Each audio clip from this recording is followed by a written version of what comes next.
Welcome to Penrose Learning, where we make understanding easy. In this video, I will explain how to make beef fry. First, select about 1.5 pounds of boneless beef, like sirloin or chuck, and cut it into 1-inch cubes. This ensures even cooking. Next, marinate the beef thoroughly. Combine 1 tablespoon of ginger garlic paste, 1 teaspoon of turmeric powder, and 1 tablespoon of red chili powder.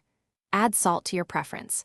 Mix everything well, ensuring each piece is coated. Let it sit for at least 30 minutes to absorb the flavors.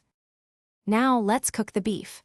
Transfer the marinated beef to a pressure cooker. Add about 1/2 cup of water. Close the lid and cook for 6 to 8 whistles or until the beef is tender.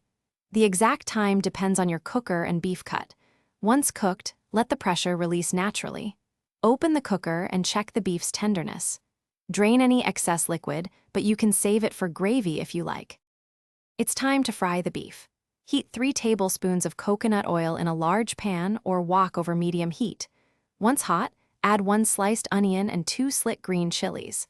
Sauté them until the onions turn golden brown and fragrant. Then, add the cooked beef to the pan. Toss in a few sprigs of fresh curry leaves and 1 teaspoon of garam masala. Stir everything together, ensuring the beef is well coated with the spices and onions.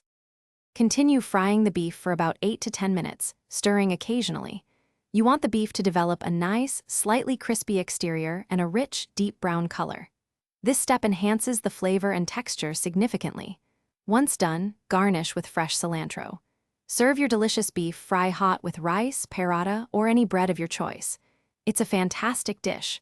Also, remember to check the description for a link to the Owala water bottle and other great deals.